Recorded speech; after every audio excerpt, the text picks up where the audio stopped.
Everyone, in this video we're going to be talking about Splatoon 3 and lots of details have been revealed about the game that you may not have seen and may not have seen in that Nintendo Direct. More details have been revealed and we're going to be covering everything we know so far about the game in this video. Before we get into it though, make sure you are hitting the subscribe button and ringing the bell because it does help us out. Thanks so much for watching, everybody. But we're going to get into some kind of the news about Splatoon 3 that you may have missed if you only watched the Direct. There's been a couple more news articles, some more news has been shared over the past couple of hours. I want to share that all with you in this video.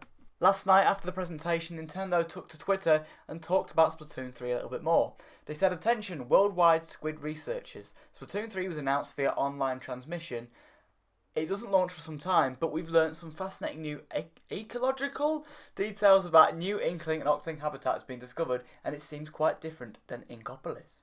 They then went on to say, "It's no secret that Inklings and Octlings can rearrange their haired tentacles in various hairstyles. However, it seems these wonderful creatures are capable of more intricate designs than previously known. Just look at this Inkling, it has a braid. What a day for science." So basically what they're saying is you can update and change your hairstyles because they've researched it. I guess that's what they're going with. But yeah, you can change your hairstyles essentially, which is really, really fun to see.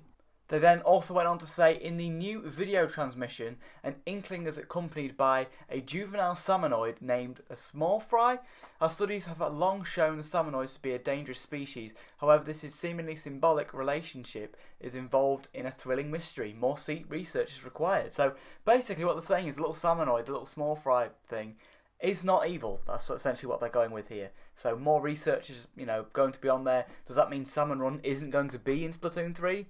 Don't know, probably too early to say at this point, but it's interesting to see nonetheless. I actually found out more information about where this is taking place. They say it's taking place in Splatsville. It's a newly discovered city of chaos. It feels dated yet seemingly densely populated. The research indicates that Splatsville's development has started after the final Splatfest a year and a half ago, even though it's located far from Inkopolis. This could be what was seen in the background of Inkopolis, maybe, I don't know. But yeah, basically the new area isn't Inkopolis Square, it's now Splatsville, which is very interesting to see. We then hear more about the weather in the game. This is really interesting. So we've learned that Splatsville has a broader region called the Splatlands, and it has intense sun and a harsh environment. So it kind of explains the new locations for the game. Now I hope not all of the locations are like this. I do like this art style, of course, but I hope that we still get some kind of, Splatoon style, art style in this game. I mean, I do like sort of the wastelands, sort of, the Splatlands. I like that,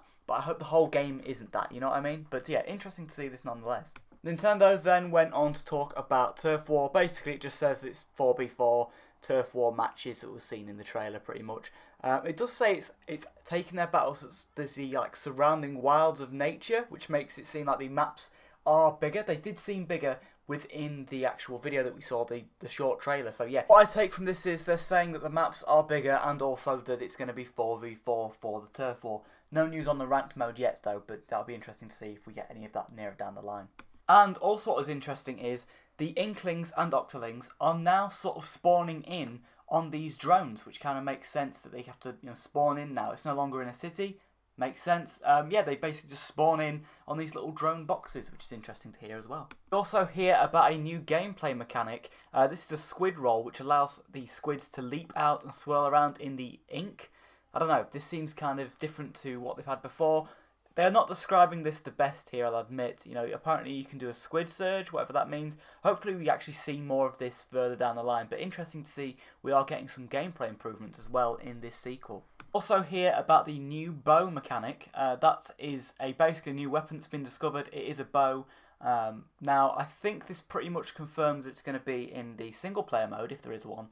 And the online as well. It looks like it's sort of... One picture kind of looks like it's in the single player mode. One picture looks like it's going to be on the online mode, but I'd imagine the weapons normally carry over, so yeah, I'd imagine that the bow is going to be in both modes. Interesting to see that Splatoon is getting a bow. I'm surprised it hasn't already, but it is great to see this. It's just a great addition to the game. We've also got some new information on some specials coming to the game. One of them is a new crab special, and one of them looks like the Tenta missiles. Does look very, very interesting. I'm intrigued to see what new specials they have. Hopefully the Ink Strike from Splatoon 1 might be able to come back. I quite like that one. So yeah, it'd be great to see that return in Splatoon 3. And we also hear about some of the older weapons from Splatoon 1 and Splatoon 2 are coming back. We can see the 98 gal or the 96 gal is up there as well. There is a kind of roller, it's a golden roller, I'm not really sure what that one is. Hopefully the carbon roller comes back, but we kind of have confirmation that some of the older weapons are coming back, which is great to see for fans of the older games. And finally, to just close off this video, Nintendo of America have also said, we'll be back in touch when we have more to report. We anticipate that it might be a while though, as good science takes time. Until then, we hope that players continue to enjoy Splatoon 2 and keep up this squid research, everybody. So yes, that's pretty much it. Nintendo gave us a massive thread on Twitter talking about Splatoon 2. Their entire Twitter has been taken over with Splatoon artwork. It looks amazing. And it seems like Nintendo are really, really pushing Splatoon 2 in its marketing, or Splatoon 3 I should say. That's going to get weird. That's going to get really, really weird for me to have to keep saying Splatoon 3 because I'm so used to saying Splatoon 2. But yes, that's all the information we really have right now. I don't really know why we couldn't have had a longer, trailer, where somebody's talking over and giving us this information, as they're finding out about it, talking about it in the direct. It would have made more sense. But yes, it is a shame about that. But yeah, I'm super excited for Splatoon 3. Let me know your thoughts in the comment section below, everybody. Are you excited for Splatoon 3? Are you going to be getting it? I am personally really, really excited for it. It makes sense to stop supporting Splatoon 2 now. No more Splatfests, no more updates, and just sort of wait it out for Splatoon 3, everybody. I can't believe it. Splatoon 3, I'm going to try and make some videos as soon as we hear more news about the new Splatoon game. I wasn't really making that much news content when the last Splatoon came out, but this time I want to be making a ton of Splatoon content building up to launch for Splatoon 3. To be 100% honest, I'm still in shock that this game is actually coming. I thought they'd just go the DLC way and be doing more DLC for Splatoon 2, but it's great to see that we're getting a sequel to that. Oh, it's amazing. It's amazing news to find out all about this, and I'm super, super hyped for it. I want to be live streaming it. I want to be making content.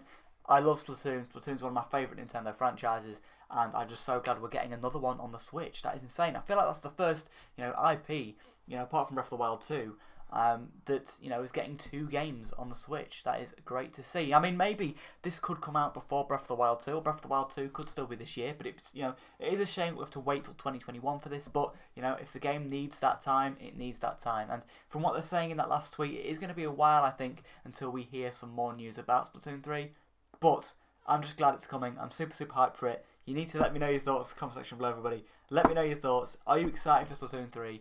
I'm super excited. What do you think to all the updates that Nintendo have given us? When do you think we'll hear about it again? I personally think we'll hear about it more in June time, maybe, because we normally have like an E3 about that time. So yeah, let me know your thoughts, everybody, in the comments below. Cheers for watching.